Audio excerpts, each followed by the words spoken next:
Ok guys, ça va? Vous avez terminé, donc c'était dur, hein? Allez, donc effectivement, on va terminer là maintenant sur donc, ces phrases-là. J'espère que vous avez eu le temps de réfléchir. Ok, let's have a look. So, the frequently visited London docks downriver from the festival hall have been beautifully modernized with the conversion of warehouses in flats. Alors, ici, là, j'aimerais tellement savoir qu'est-ce que vous avez trouvé comme erreur. Alors, en fait, ici, le problème, il se situe dans la partie D. Alors, oula, je vois qu'il y avait eu un petit décalage. Donc, en fait, la D, c'est la dernière partie, hein. Donc, la D, en fait, ici. Est-ce que vous avez vu quel était le problème? Le problème, en fait, il se situe ici. C'est-à-dire que là, vous avez le terme conversion, donc convertir quelque chose en quelque chose d'autre.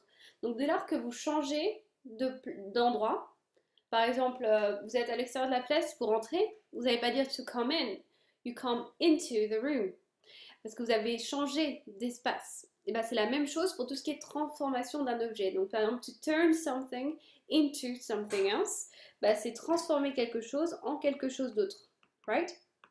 Donc ici, c'était ça. You convert something into something else. Ici, il nous fallait le into. Ok? Ça va?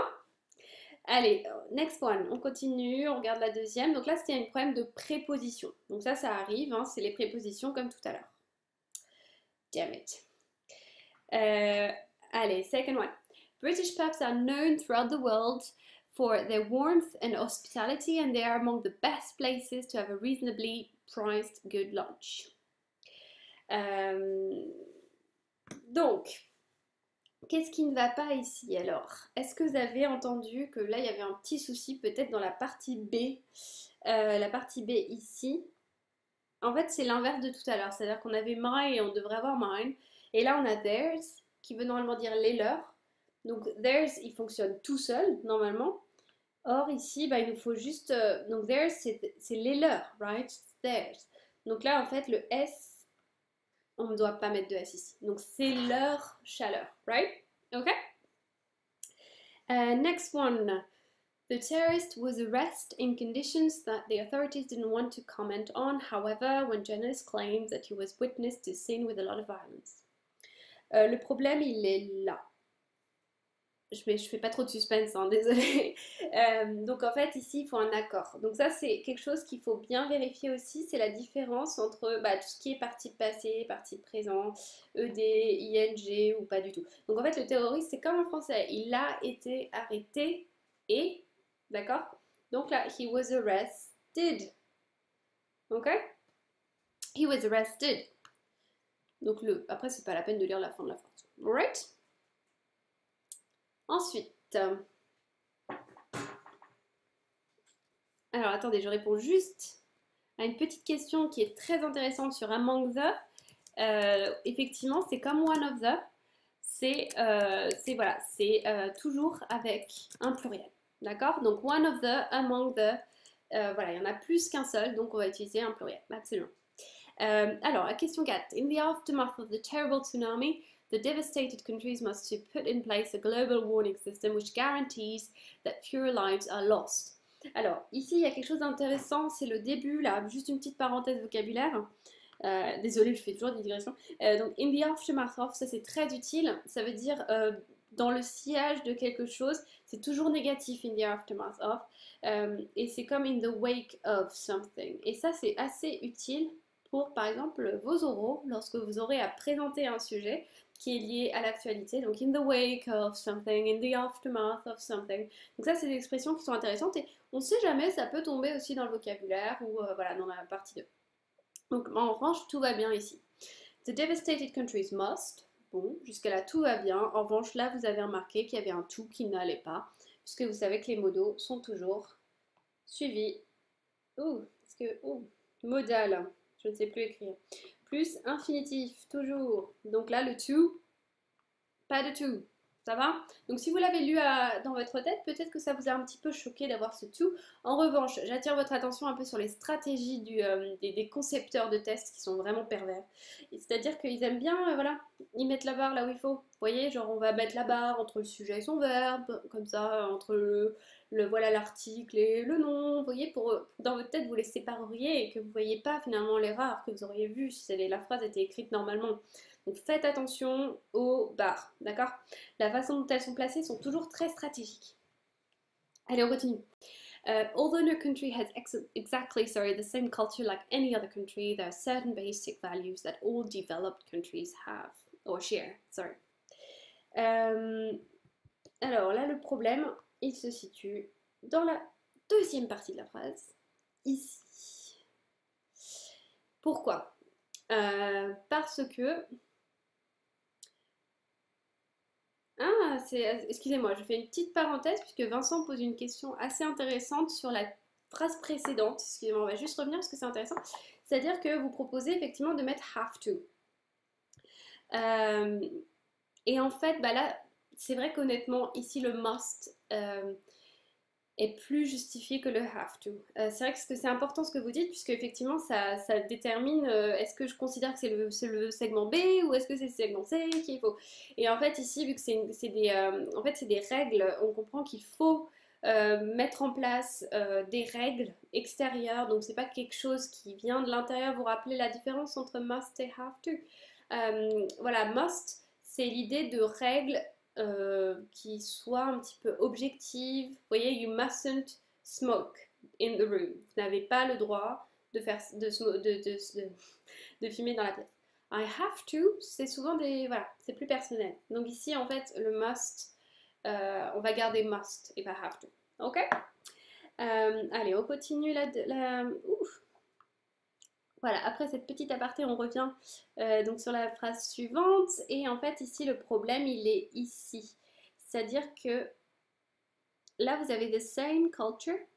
Et je ne sais pas si vous vous souvenez, mais quand on fait vous savez, le comparatif d'égalité, là, this is the same as something, right? Et pas like. Ok? Donc là, c'était une question de comparatif. Allez, on avance. Courage. This young, technologically advanced generation is struggling with the concept that people who make music should be able to making money from it. Bon, est-ce que vous avez vu qu'il y a peut-être un petit souci vers la fin? Donc ici, vous voyez que is to be able to, être capable de faire quelque chose, to be able to do something, right? To be able to do something. Donc normalement, il faut un infinitif ici. Mais retenez hein, l'expression to make money, c'est voilà, c'est gagner de l'argent, c'est like to earn money. Ça c'est toujours utile. Struggle, c'est like have difficulty. Et retenez d'ailleurs la construction, hein, to have difficulty. Alors attention, ça va être it's going to be difficult. Okay, to have difficulty. Sorry, got excited again. To have difficulty. Plus ing. Okay? To have difficulty doing something. Voilà. Donc, to be struggling. Okay? Good. Donc, to make music, ça marche, bien sûr, il n'y a pas de souci. Let's go.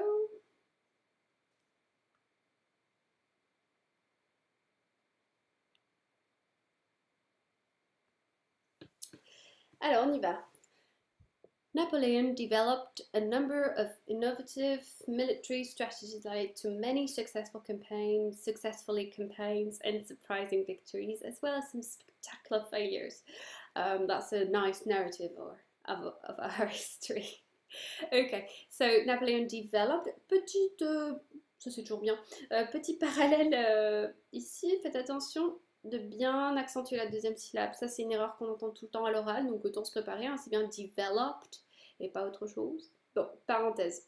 Napoléon, donc ici, le début de la phrase fonctionne. Ok, developed a number of innovative military strategies. So far, so good. En revanche, vous avez entendu moi-même lorsque j'ai lu, ben, j'ai buté parce que ça m'a un petit peu choqué. C'est-à-dire que that led to many successfully campaigns. À nouveau, ici, c'est une question de nature de mots. Nature de mots, donc par exemple, en fait, ici, il nous faut un adjectif, il ne nous faut pas un adverbe, right? Donc, successful campaigns, pas successfully. Successfully, c'est avec un verbe.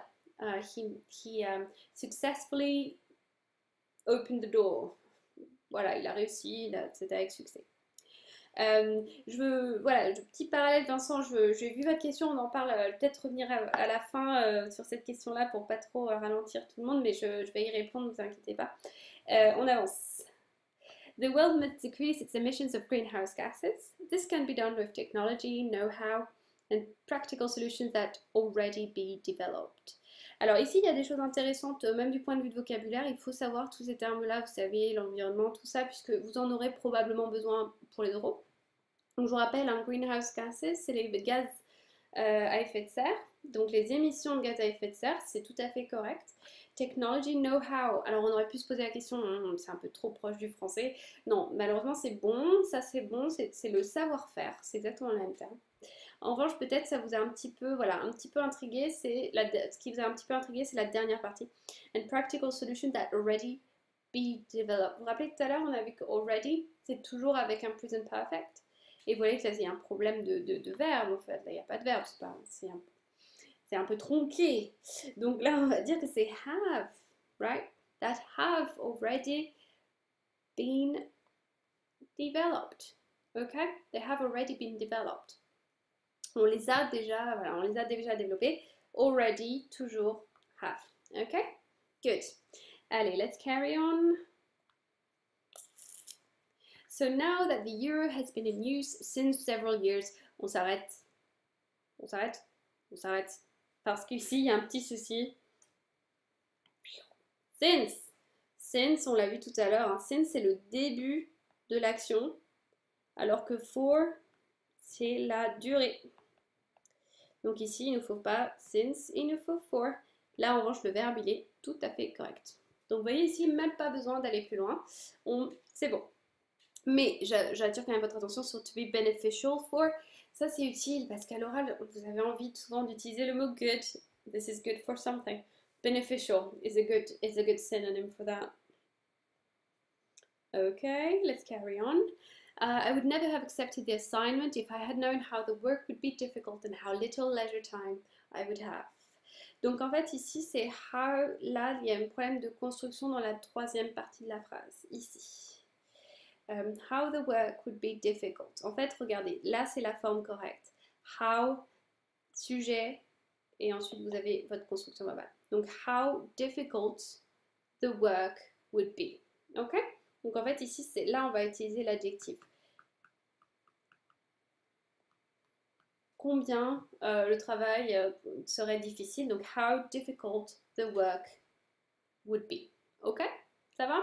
Donc vous aviez la fin de la phrase pour vous rappeler justement ça si jamais vous l'aviez oublié. Donc c'est pas mal. Ils sont sympas quand même parfois. Ensuite, the latest opinion survey clearly shows that the measures taken by the government are approved by a large majority and they correspond to electoral promises. Alors celle-ci, elle est un peu perverse, mais elle se base justement sur les erreurs des francophones. C'est-à-dire qu'en français, souvent dans les copies des étudiants en français, on voit cette erreur, elle est là. Alors, est-ce que vous l'avez vu? En fait, c'est une question de référence. C'est-à-dire que le sujet de correspond, c'est pas survey, vous êtes d'accord? C'est quoi? Bah, c'est les mesures qui ont été prises par le gouvernement. Donc en fait, normalement, vous ne pouvez pas faire référence à un pluriel avec it. Vous auriez dit they. Ok? Ça, c'est une erreur souvent et il faut faire attention. D'accord? Si je fais référence à un pluriel, c'est they, pas it. Souvent, on a envie de mettre it tout le temps. Et ben non, il faut vérifier que notre référent, il est au singulier. Si ce n'est pas le cas, eh bien, pas de it. Ok? Allez. If you're interested by a good job, on s'arrête, puisqu'on a vu tout à l'heure que là on a un problème de vocabulaire prépositionnel. Être intéressé par quelque chose, to be interested in something, okay? To have an interest in something else, okay?